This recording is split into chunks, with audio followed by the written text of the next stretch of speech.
শিক্ষার নিবাস চ্যানেলে সবাইকে স্বাগত। ফিরে এলাম নতুন একটি আলোচনার বিষয় নিয়ে। আমি ভালো আছি, আশা করি তোমরাও ভালো আছো। আমার চ্যানেলটা মূলত বাংলা সাহিত্যের শিক্ষার্থীদের জন্য। তবে দেরি না করে শুরু করা যাক আজকের আলোচনা। আজকের আলোচনার আলোচ্য বিষয় হলো মধ্যশিক্ষা পর্ষদ অনুমোদিত দ্বিতীয় ভাষার নবম শ্রেণীর সূচিপত্রের অন্তর্গত জীবনানন্দ দাশের লেখা এখানে আকাশ নীল কবিতাটি। মূল আলোচনা শুরু হওয়ার আগে কবি পরিচিতি সম্পর্কে সংক্ষেপে জেনে নেওয়া যাক। কবি জীবনানন্দ দাশের জন্ম 17 ফেব্রুয়ারি 1899 খ্রিস্টাব্দে বাংলাদেশের বরিশালে। তার পিতা ছিলেন সত্যানন্দ দাশ এবং মাতা হলেন কুসুম কুমারী দেবী। তার প্রথম কাব্যগ্রন্থ ঝরা পালক, যা প্রকাশিত হয় 1927 খ্রিস্টাব্দে। এছাড়াও তার উল্লেখযোগ্য কাব্যগ্রন্থগুলি হল রূপসী বাংলা, বনলতা সেন, মহাপৃথিবী। তিনি বিভিন্ন পুরস্কারেও ভূষিত হন, যেমন সাহিত্য একাডেমি পুরস্কার, রবীন্দ্র স্মৃতি পুরস্কার। কবি জীবনানন্দ দাশের মৃত্যু ঘটে এক ট্রাম দুর্ঘটনায় 22শে অক্টোবর 1954 খ্রিস্টাব্দে কলকাতা শহরে। আজকের আলোচ্য বিষয় হল জীবনানন্দ দাশের লেখা এখানে আকাশ নীল। কবিতাটির মূল কাব্যগ্রন্থ হল রূপসী বাংলা, যা প্রকাশিত হয় 1957 খ্রিস্টাব্দে।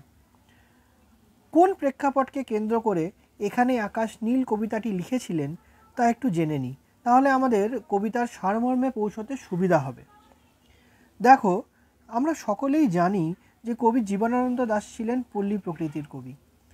তিনি প্রকৃতিকে এতটাই ভালোবাসতেন যে কবির অন্তরাত্মার আত্মীয় ছিল এই প্রকৃতি। শাশ্বত সৌন্দর্য উপভোগ করেছিলেন প্রাকৃতিক ঐশ্বর্যের মধ্যে। সেই প্রাকৃতিক সৌন্দর্যের মধ্যে দিয়েই বাংলার নিজস্ব রূপকে ফুটিয়ে তুলতে চেয়েছেন এই কবিতার সারমর্মে। চলে আসা যাক মূল আলোচ্য বিষয়। সকলেই পাঠ্য অংশ দেখো। প্রথমেই কবি বলছেন, এখানে আকাশ নীল, নীলাভ আকাশ জুড়ে সজিনার ফুল, ফুটে থাকে হিম সাদা, রং তার আশ্বিনের আলোর মতো। কবি পল্লীর প্রকৃতির রূপ বর্ণনা করতে গিয়ে প্রথমেই তার চোখে ধরা দিয়েছে আকাশ। সেই আকাশটি যেন নীল আভায় ঢেকে আছে। এখানে আকাশ নীল, নীলাভ আকাশ জুড়ে সজিনার ফুল। আর সেই নীল আকাশের নিচে সজিনার ফুল ফুটে আকাশের সৌন্দর্যকে আরও বাড়িয়ে তুলেছে। ফুটে থাকে হিম সাদা। সজিনা ফুল দেখতে সাদা রঙের। ফুলের এই সাদা রং এখানে হিমের মতো দেখাচ্ছে, অর্থাৎ বরফের মতো সাদা দেখাচ্ছে। রং তার আশ্বিনের আলোর মতো। আশ্বিন মানে পরিবেশটা যেন ঝলমল করে, ঠিক সেই আলোর মতোই সাদা দেখাচ্ছে সজিনা ফুলগুলিকে, যেন পরিবেশে বয়ে আনছে স্নিগ্ধতা। এরপর আকন্দ ফুলের কালো ভীমরুল এইখানেই করে গুঞ্জরণ। আকন্দ ফুল আমরা সকলেই চিনি। এই আকন্দ গাছে কালো ভীমরুল বারবার বসে মধুপানের মাধ্যমে আকন্দ ফুল ফোটাতে সাহায্য করে। আর এভাবেই বিভিন্ন পশু পাখি কীট পতঙ্গের ক্রিয়াকলাপের মাধ্যমে বৃদ্ধি পাচ্ছে প্রকৃতির ঐশ্বর্য। এরপর কবি বলছেন, রৌদ্রের দুপুরে ভোরে, অর্থাৎ এই যে কালো ভীমরুল দুপুরে রৌদ্রে এই কাজটি করে চলেছে, সাথে সাথে যেন সে গুঞ্জরণও করছে, অর্থাৎ সে গানও গাইছে। তারপর বারবার রোদ তার সুচিক্ষণ চুল, কাঁঠাল জামের বুকে নিংড়ায়, দহে বিলে চঞ্চল আঙুল, বুলায় বুলায় ফেরে এইখানেই জাম লিচু কাঁঠালের বন। বারবার রোদ তার সুচিক্ষণ চুল, অর্থাৎ কবি উপমা দিতে গিয়ে বলেছেন, স্নানের পরে ভেজা চুল যেমন করে নিংড়ায়, তেমনি রোদ যেন বারবার কাঁঠাল জামের বুকে পড়ে তার সমস্ত রসকে নিংড়ায়।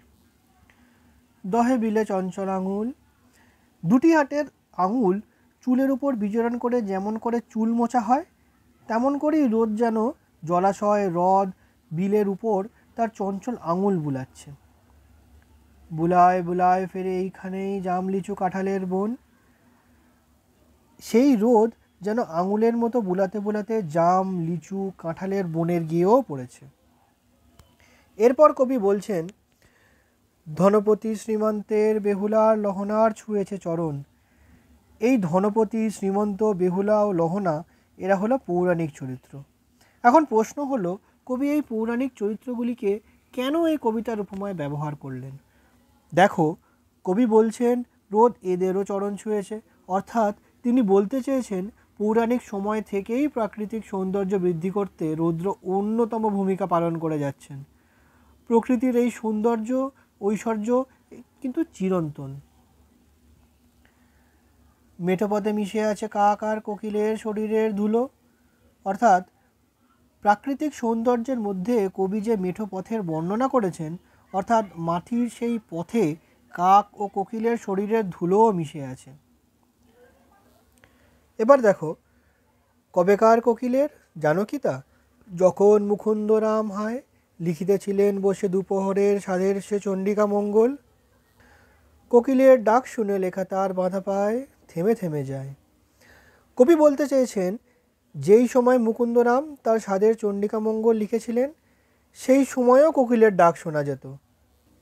আর সে কোকিলের কণ্ঠ এতটাই মধুর যে মুকুন্দরামের মনোযোগ বারবার সেই কোকিলের ডাকের দিকে বাধিত হতো, আর তখনই তার লেখা থেমে থেমে যেত। আসলে কবি বলতে চেয়েছেন প্রকৃতির এই সৌন্দর্য যুগ যুগান্তরের। প্রকৃতির বুকে বড় হওয়া জীবজন্তু তাদের মিষ্টি কণ্ঠের ডাক প্রকৃতির সৌন্দর্যকে আরও বাড়িয়ে তুলেছে শত শত বছর ধরে।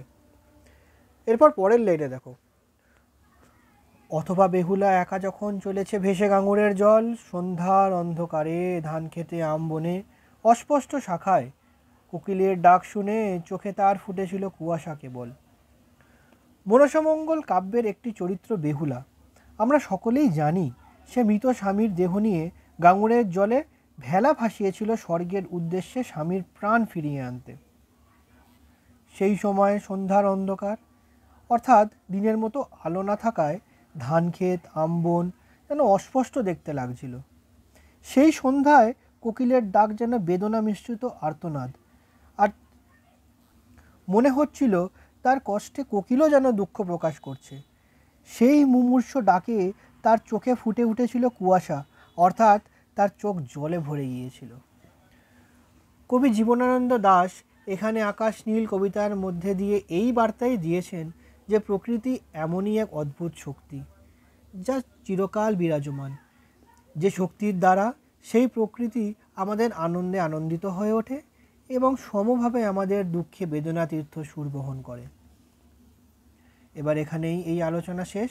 যদি আমার আলোচনা তোমাদের ভালো লেগে থাকে তাহলে লাইক, কমেন্ট, সাবস্ক্রাইব এবং শেয়ার করে আমার চ্যানেলের সাথে জুড়ে থাকুন। পরবর্তী নতুন কোনো আলোচনা নিয়ে শিক্ষার নিবাস চ্যানেলের মধ্যে দিয়ে ফিরে আসবো তোমাদের কাছে।